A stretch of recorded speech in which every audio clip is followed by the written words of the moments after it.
Assalamualaikum warahmatullahi wabarakatuh.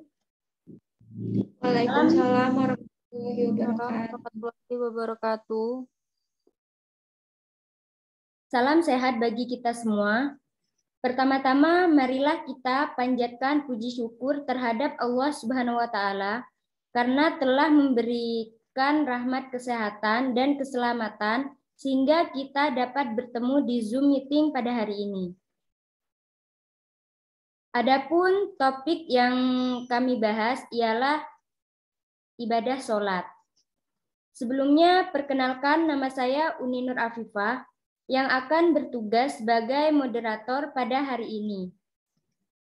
Adapun nama anggota kelompok pada kelompok presentasi hari ini ialah Muhammad Hoirul Zen dengan NIM 2110221048 sebagai pemateri pertama, Fitria Putri Balkis dengan NIM 2110221045 sebagai pemateri kedua, Dila Hoirun Niswa dengan NIM 2110221038 sebagai pemateri ketiga atau terakhir. Dan rangkaian acara yang akan kita lewati adalah sesi pembukaan dan dilanjutkan sesi pembacaan ayat suci Al-Quran, dan sesi penyampaian dan penyajian materi. Selanjutnya yaitu sesi penutup. Baiklah, langsung saja kita mulai pada sesi acara yang pertama yaitu pembukaan.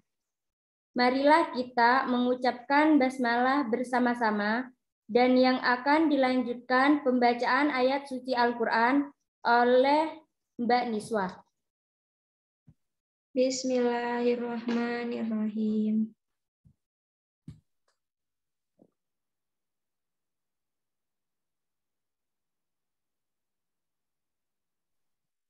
Baik, akan saya mulai membacakan ayat suci Al-Quran. A'udzu billahi minasyaitonir rajim. Bismillahirrahmanirrahim. Innal ladzina kafaru sawa'un 'alaihim a'andartahum am lam tundirhum la yu'minun. Khatamallahu 'ala qulubihim wa 'ala sam'ihim wa 'ala absarihim ghishawatun wa lahum 'adzabun 'adzim. Wa minan nasi man yaqulu amanna billahi wal yawmil akhir wa ma hum bimu'minin. Yukhadi'una Allah walladzina amanu wa ma yahda'una illa anfusahum wa ma yash'urun. Fi qulubihim maradun fazadahum Allahu maradah wa lahum adzabun alimun bima kanu yakdzibun. Shadaqallahul adzim. Baik, saya kembalikan kepada pembawa acara.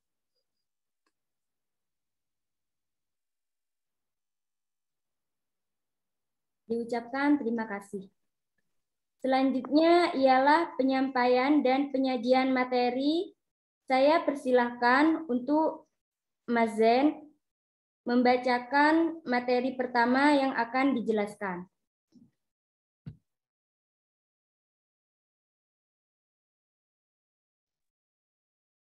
Baik, sini saya akan menjelaskan tentang pengertian sholat. Sholat diartikan sebagai beberapa ucapan dan perkataan yang dimiliki dengan takbiratul ihram dan diakhiri dengan salam. Ucapan yang menandai mulanya sholat, takbiratul ihram, mengandung arti ucapan Allahu Akbar. Memasuki sholat berarti melepaskan ikatan dengan dunia luar diri kita untuk menghadap hati hanya kepada Allah Subhanahu wa taala semata-mata. Inilah tujuan sholat sesungguhnya, yaitu menghadirkan hati untuk mengingat Allah dengan segala kebesarannya dan tidak mempunyai sekutu apa dan siapapun. Allah Subhanahu wa taala telah menjelaskan bahwa sholat sebuah kewajiban yang merupakan penentu bagi amal-amal lain. Nabi Muhammad SAW bersabda bahwa ibadah yang pertama kali dihisab adalah sholat. Jika sholat diterima oleh Allah, seluruh amal ibadah lainnya akan diterimanya. Tetapi jika sholat ditolak, seluruh amal ibadah yang lainnya ditolak juga. Selanjutnya, hakikat sholat.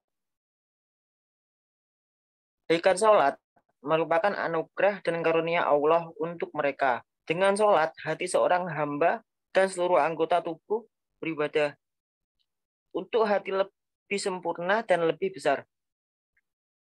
Ibnu Qayyim rahimahullah menguraikan hakikat sholat.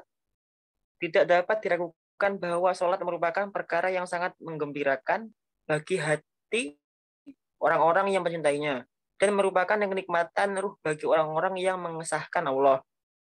Sholat merupakan rahmat Allah yang dianugerahkan kepada hambanya. Allah memberikan petunjuk kepada mereka untuk bisa melaksanakan dan memperkenalkannya sebagai rahmat bagi mereka dan kehormatan bagi mereka. Supaya dengan sholat tersebut mereka memperoleh kemuliaan darinya dan keberuntungan karena dekat dengannya.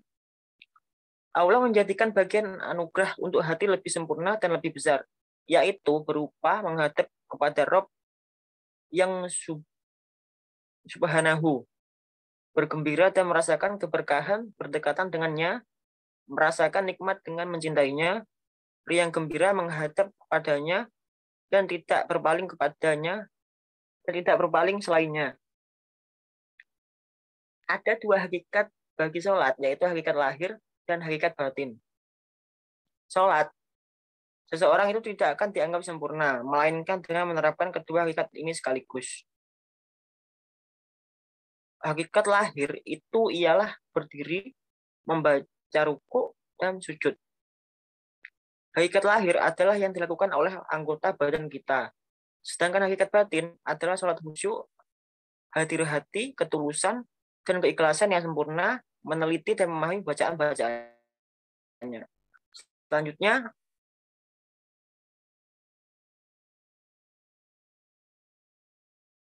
Allah mewajibkan sholat. Selanjutnya, Mbak.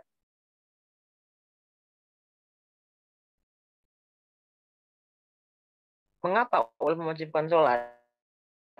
Di antara pentingnya sholat dalam kehidupan adalah syarat tolak ukur amal, yang berarti bahwa kualitas amal seseorang ditentukan oleh sholatnya. Apabila sholatnya rusak, maka akan rusak pula amal lainnya. Di sini ada 4 ya.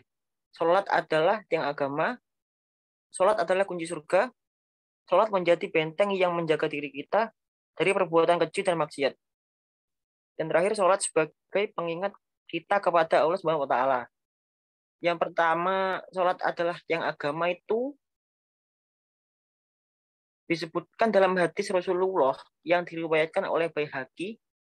Sholat itu adalah tiang agama, maka barang siapa mendirikannya, maka sungguh ia telah mendirikan agama, dan barang siapa yang meninggalkannya, maka sungguh ia merubah agama. Yang kedua, sholat adalah kunci surga. Hal ini disebutkan dalam hadis Rasulullah yang diriwayatkan oleh Muslim dari Jabir, yang dikutip dari kitab Ihya Umuddin karya Imam Ghazali. Sholat merupakan perintah langsung dari Allah Subhanahu wa taala tanpa perantara malaikat kepada Nabi Muhammad SAW ketika perjalanan Isra dan Mi'raj. Terus, sholat menjadi benteng yang menjaga diri kita dari perbuatan keji dan maksiat. Hal ini disebutkan dalam Al-Ankabut ayat 45, yang artinya, bacalah apa yang telah diwahyukan kepadamu, yaitu Alkitab, Al-Quran, dan dirikanlah sholat.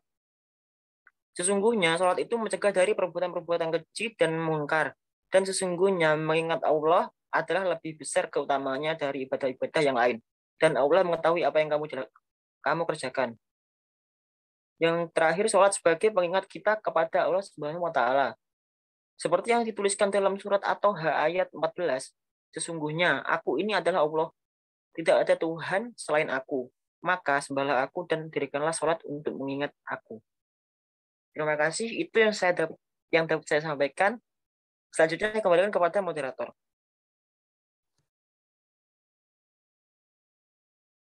Baiklah, terima kasih pemateri pertama. Kemudian selanjutnya pemateri kedua, saya persilahkan untuk Mbak Balkis membacakan materi berikutnya. Baik, terima kasih untuk moderator. Di sini saya akan menjelaskan tentang tujuan sholat. Allah mewajibkan sholat atas seorang muslim agar ia taat dan patuh melaksanakannya. Perintah yang diwajibkan pada umumnya lebih mudah dilaksanakan jika jelas tujuan dan manfaat, terutama bagi orang yang melaksanakannya. Jadi yang pertama, tujuan sholat yaitu sebagai pengingat Allah Subhanahu wa Ta'ala. Substansi sholat adalah mengingat Allah. Namun demikian, hati yang selalu ingat kepada Allah, Tuhan yang Maha Sempurna, seseorang akan mendapat kekuatan batin dalam menghadapi segala problem hidupnya. Kemudian yang kedua, untuk taat kepada Allah Subhanahu wa Ta'ala. Tidak satu pun yang diciptakan Allah di muka bumi ini tanpa maksud dan tujuan. Untuk itu pula Allah menghidupkan manusia di permukaan bumi ini. Allah menciptakan manusia kemudian menghidupkan dengan tujuan agar manusia menghambakan diri kepadanya. Sebagai Sang Maha Pencipta, sebagai seorang hamba, maka harus melaksanakan yang diperintahkan Allah. Di antaranya adalah sholat, dan sholat sebanyak 5 kali sehari semalam, sesuai dengan ketentuan dan waktunya. Kemudian yang keempat, yaitu makna sholat. Maksud dari makna sholat yaitu bertemunya dengan Tuhan. Maksudnya, ibadah sholat pada dasarnya merupakan ajang untuk mendekatkan hubungan seseorang dengan Tuhannya, atau antara pencipta dengan makhluknya. Dan menghadapi segala problem kehidupan dengan rasa optimis, sabar, dan rela sehingga ketenangan dan ketentraman hati selalu didambakan oleh setiap orang akan selalu menyertai dalam hidupnya. Kemudian yang terakhir yaitu disiplin. Maksudnya yaitu sholat wajib merupakan latihan bagi pembinaan disiplin pribadi. Melaksanakan sholat pada waktunya akan menumbuhkan kebiasaan yang baik. Jadi jika kita melaksanakan sholat dengan disiplin, maka otomatis kegiatan-kegiatan kita sehari-hari lainnya juga akan ikut serta disiplin. Next.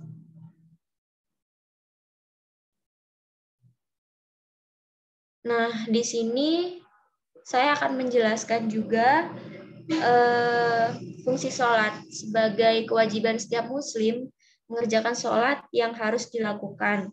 Jadi di sini juga terdapat manfaat gerakan sholat bagi kesehatan. Yang pertama yaitu meningkatkan sirkulasi darah. Beberapa gerakan sholat terbukti dapat membantu melancarkan aliran darah dalam tubuh. Misalnya itu pada posisi ruku, di mana aliran darah bagian atas diatur. Sedangkan pada posisi tasahud, aliran darah bagian bawah juga diatur. Kemudian yang kedua, melancarkan pencernaan. Menurut penelitian, gerakan sholat yang juga membantu pencernaan tubuh. Sebagai contoh, selama keadaan tasyahud atau posisi duduk dengan menopang pada satu kaki melengkung dan duduk dengan kedua kaki di bawah mereka. Postur sedemikian rupa memungkinkan dan melancarkan pencernaan. Ini meningkatkan fungsi hati dan mengendurkan usus, yang pada akhirnya memfasilitasi pergerakan usus di dalam tubuh.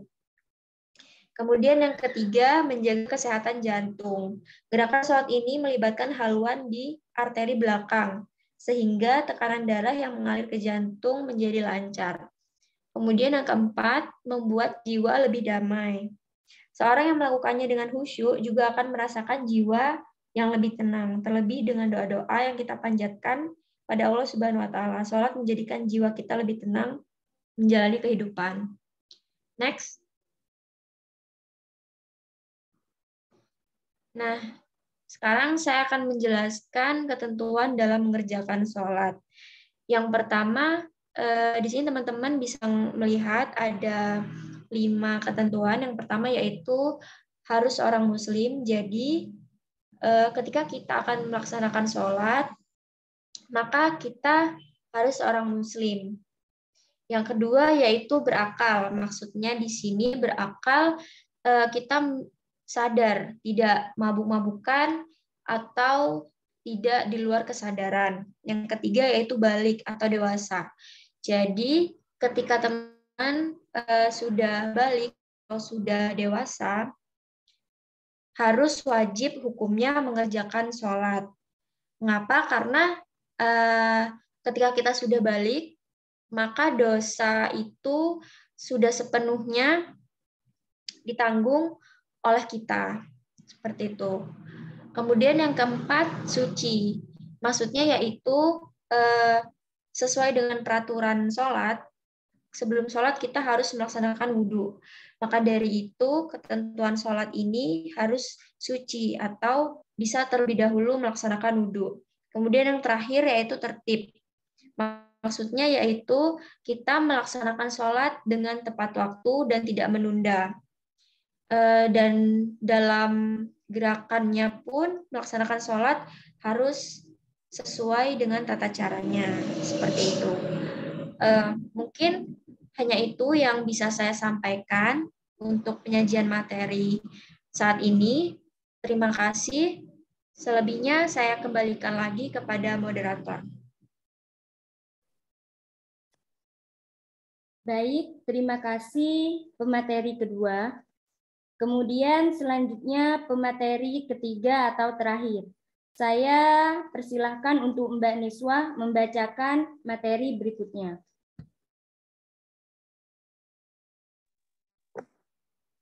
Terima kasih buat Mbak Uni atas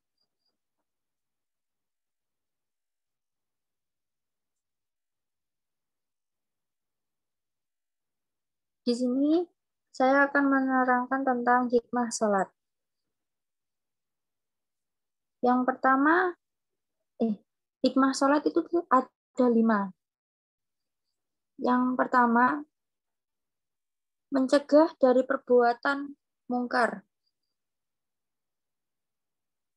Mencegah dari perbuatan mungkar itu apa sih? Sholat yang dilakukan dengan khusyuk akan membentuk pribadi yang mencegah seorang muslim dari perbuatan buruk.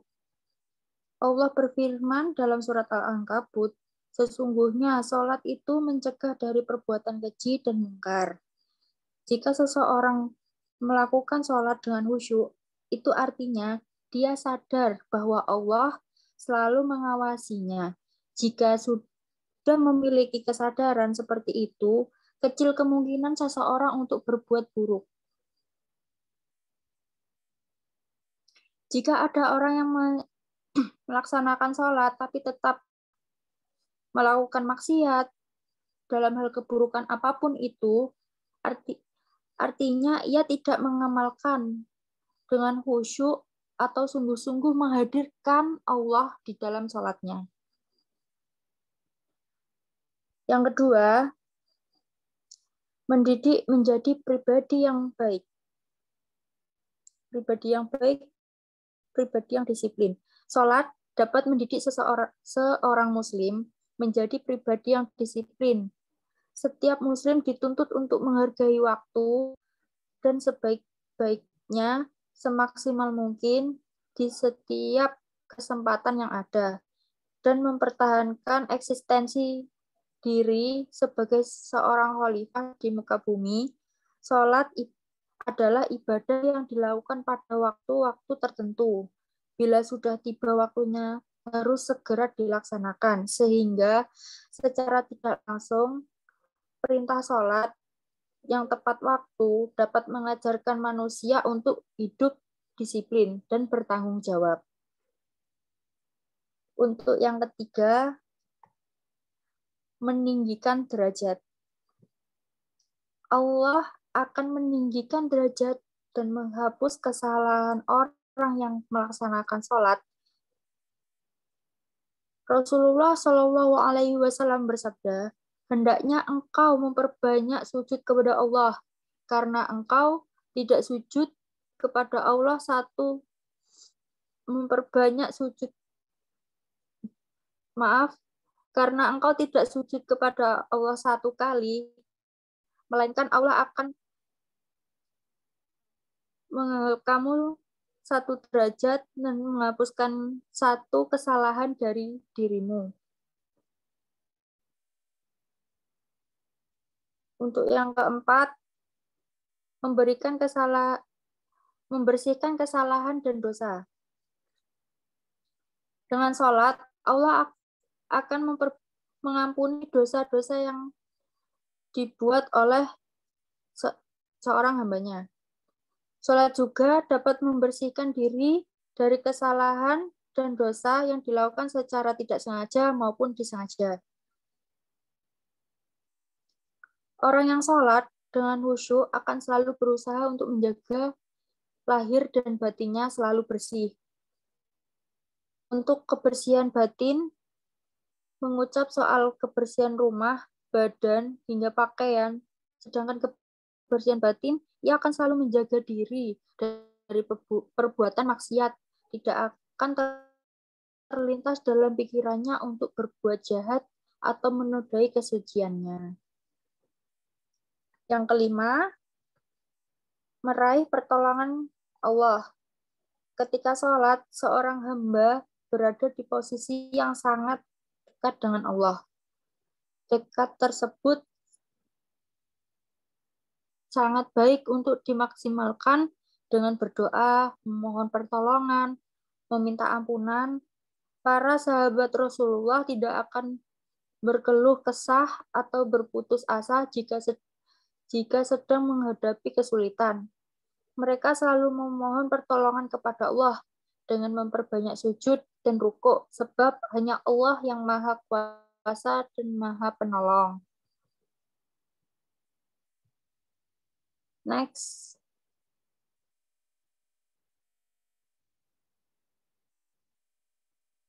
Makna sholat secara spiritual.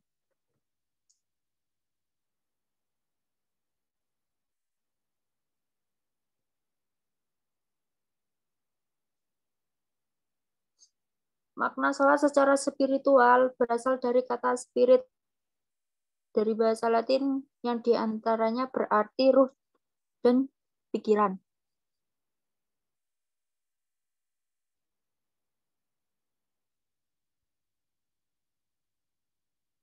Yang pertama, niyah. Niat sholat. Secara bahasa, niat berarti sama dengan al-khusdu, bermaksud,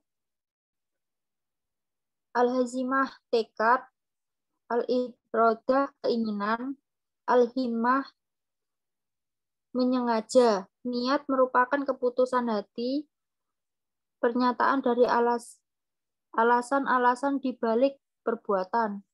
Dalam hadis Nabi Shallallahu Alaihi Wasallam yang diriwayatkan oleh Imam Muslim, Rasulullah Shallallahu Alaihi Wasallam bersabda, sesungguhnya Allah tidak akan menerima amal kecuali dilakukan dengan ikhlas dan menghadap ridhonya. Dalam hadis lain, Nabi Muhammad SAW menjelaskan, sesungguhnya Allah tidak melihat bentuk tubuhmu, tidak pula menilai kebagusan wajahmu, tetapi Allah melihat atau menilai keikhlasan hatimu. Diterangkan dalam hadis Muslim. Betapa banyak amal menjadi sia-sia, hanya tersisa letih dan tidak ada nilai di sisi Allah disebabkan oleh niat hati kita yang tidak lurus karena Allah semata.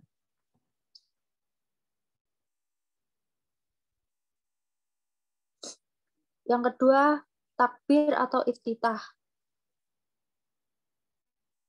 Takbir atau iftitah merupakan mengucapkan Allahu Akbar. Kita melemparkan seluruh urusan duniawi di belakang kita dengan tangan kita dan memohon perlindungan dalam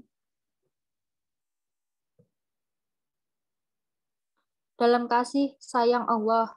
Ucapan takbir mengesankan bahwa Allah Maha Besar dan mengucapkan takbir Allahu Akbar saat melakukan takbir ihram hendaknya tidak ada sesuatu apapun selain Allah di dalam benak pikiran. Yang ketiga, qiyamah atau berdiri.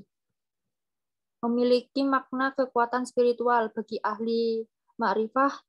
Berdiri dalam sholat merupakan lambang dari tauhid perbuatan. Adalah berdirinya manusia di hadapan Allah yang maha kekal dengan raga dan hatinya. Kepala tertunduk dan qiyam mencerminkan ketidaksombongan dan kerendahan hati.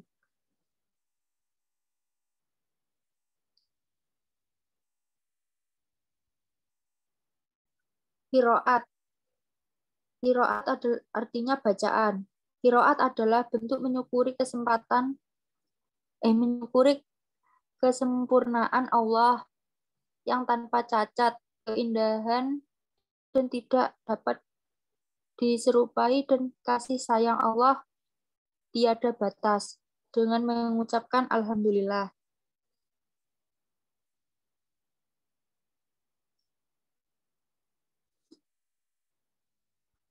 Qiraat juga menunjukkan bahwa segala perbuatan dapat terwujud dengan pertolongan Allah dan pujian hanya bagi dunia.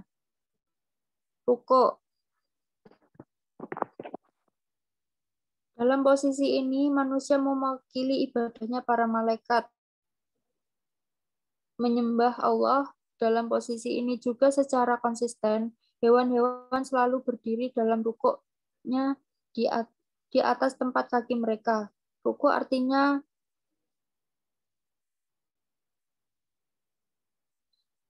menggabungkan kebesaran Sang Pencipta beserta seluruh alam semesta dengan melihat kelemahan dan kemiskinan manusia dengan melafazkan Subhanallah Rabbiyal Azim, Maha Suci Tuhan yang Maha Agung, untuk berusaha menanamkan akan di dalam hati kita untuk mengangkat kepala kita dari rukuk.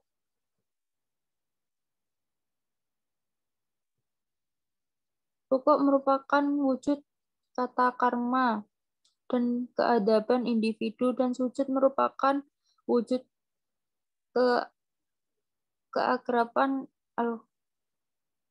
Hal ini menjadi isyarat bahwa barang siapa yang ingin mendapatkan kedekatan dan keakraban dengan Allah, maka terlebih dahulu ia harus melewati fase ketundukan dan keberadaban. Jika seorang gagal membangun ketundukan, biasanya dia akan gagal meraih kedekatan. Itulah sebabnya rukuk dilakukan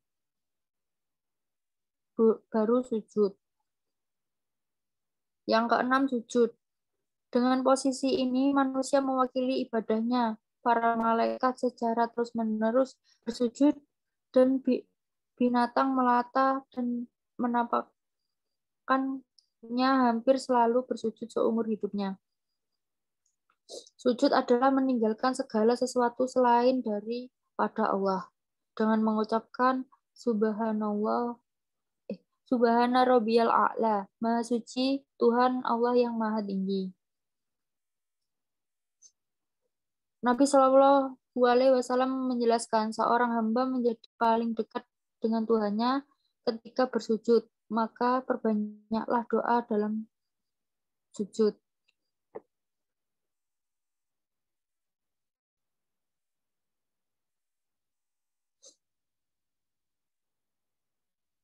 Yang ketujuh, duduk di antara dua sujud. Duduk di antara dua sujud merupakan pengungkapan berbagai permohonan kepada Allah untuk memberikan segala kebutuhan yang diperlukan dalam bekal perjalanan menuju pertemuan dengan Allah Subhanahu wa Ta'ala. Duduk di antara dua sujud merupakan sikap di mana kita akan dihadapkan pada suatu keadaan, bersimpuh di hadapan Sang Hakim, Sang Maha Adil, di mana kita akan diminta pertanggungjawaban di pengadilan Allah Subhanahu wa Ta'ala.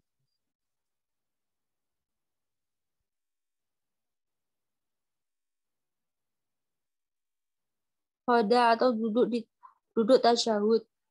Duduk tasyahud secara hanifah berarti penyaksian dan kehadiran al-istihor. Dengan posisi ini manusia mewakili ibadahnya para malaikat.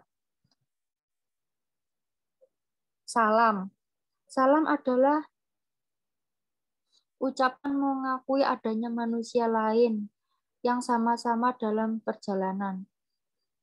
Hal ini menunjukkan bahwa hidup tidak sendiri, sehingga hendaknya untuk senantiasa menyebarkan salam dan berkah kepada sesama, untuk saling bahu-membahu dalam menciptakan kehidupan yang harmonis, sehingga kedamaian dan kesejahteraan keselamatan di bumi Allah dapat terwujud. Salam merupakan penutupan dalam rangkaian sholat dengan simbol yang dimulai dari kanan ke kiri dengan poros badan. Jika dihubungkan dengan hukum akidah, tangan kanan seperti arah energi ke atas, simbol bahwa perjalanan digantungkan kepada Allah sebagai penjamin keselamatan dan perjalanan kehidupan. Wallahu a'lam. Next.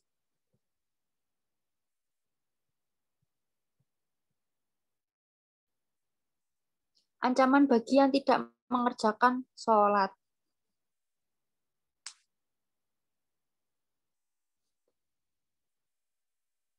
Barang siapa yang menyepelekan sholat, menggampangkan sholat, maka Allah akan balasan ancaman siksaan. 6 siksaan di dunia, 3 siksaan ketika menjelang kematian, 3 siksaan dalam kubur, 3 siksaan ketika keluar dari alam kubur. 6 siksaan ketika di dunia. Yang pertama, Allah akan menghilangkan keberkahan dari umurnya. Yang kedua, tanda kesolehannya akan dihapus oleh Allah dari keningnya. Yang ketiga, semua amal tidak akan diberi pahala oleh Allah. Yang keempat, Allah tidak akan mengangkat doanya ke langit. Yang kelima, semua makhluk di dunia akan menyepelekannya. Yang keenam, tidak akan mendapatkan bagian doa orang-orang saleh. Untuk 3 ancaman siksaan ketika sakaratul maut, yang pertama, bahwasanya orang yang meninggalkan sholat, dia akan mati dalam keadaan hina. Yang kedua, bahwa orang yang meninggalkan sholat, dia akan mati dalam keadaan lapar. Yang ketiga, bahwasanya orang yang meninggal